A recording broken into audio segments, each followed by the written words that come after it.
Welcome to What Went Wrong with the Transformers trilogy. Oh, this is gonna be a lot of fun. I'm gonna go ahead and start off with the very first point. Transformers, robots in disguise. Did they watch the fucking cartoons like at all? It's called Robots in Disguise. Disguise meaning they have to keep hidden.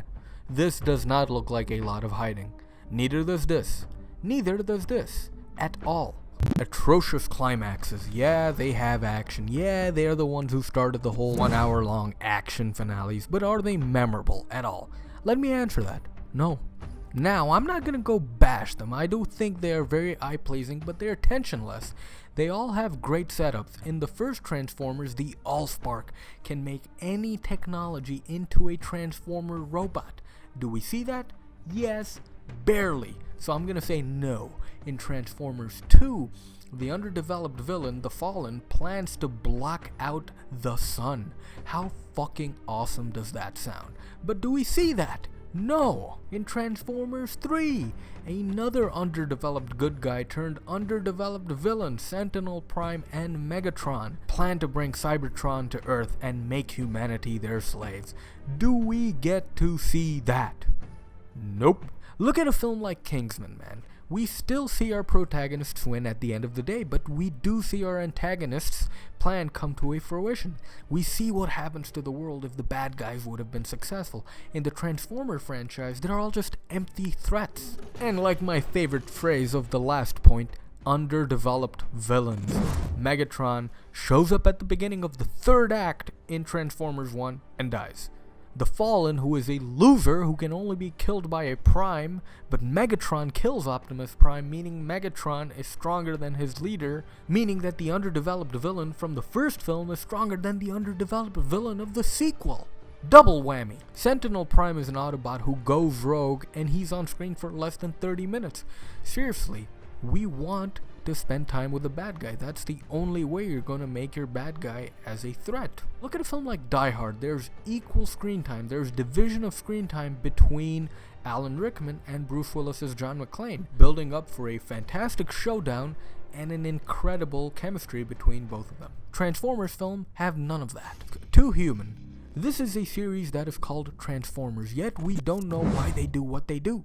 The story doesn't follow them. They're not even the focus of their own stories. They're just side characters there. They're just hanging out while the main human characters are reveling in the sunshine. The first 3 films can be seen as more of a story about Sam Witwicky's growth than those beautiful robo-machines. We see pivotal scenes of Sam's life and career, such as getting a girlfriend, a new car, going to university, and getting a new job. These guys are legendary warriors of their planet. Treat them as such. Why are we seeing more and more scenes of sidekicks and those fucking racist robots? Also, why is someone who's pretty much a Joe Schmo, such as Sam Witwicky or Cade Yeager, so friggin' smart? We have a stuttering kid and a Texan. Yeah, a Texan. How can these guys figure out these alien technologies faster than the government and faster than the army and somehow beat these massive machines so friggin' easily? Ugh, so annoying.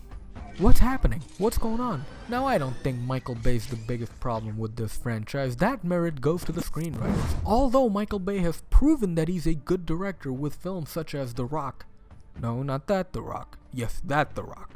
And Pain and Gain. See, the first The Rock I was talking about was in Pain and... You know what? It's getting confusing. Transformers films, I have a massive thing against his camera work. What the hell's happening? There is so much movement with the camera and the characters, so many background elements and foreground elements, that it all looks like a mess.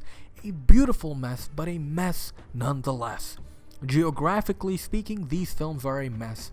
Where is this going on? The basic principles of editing a scene are absent from the second and third films, which means using an establishing shot to give the audience an idea of where everything is. Finally, this might sound harsh, but the idiotic fan base. The most annoying thing about this franchise is the amount of supporters it has, or should I say drones that would die to see these films. Stop saying you don't watch Transformers for deep drama. You watch them for the cars, the hot chicks, the naked ladies, and the explosions. Stop saying that. The more you people say that, the more big Hollywood will be okay with making these films.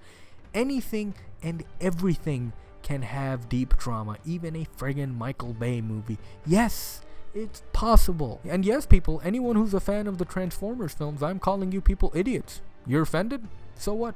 My name is Rameez Khan. I am a filmmaker and a film critic, and please hit that subscribe button if you want to see a good Transformers film in the future and you hate the present Transformers films. And remember to love yourselves, people. Thank you. Sayonara.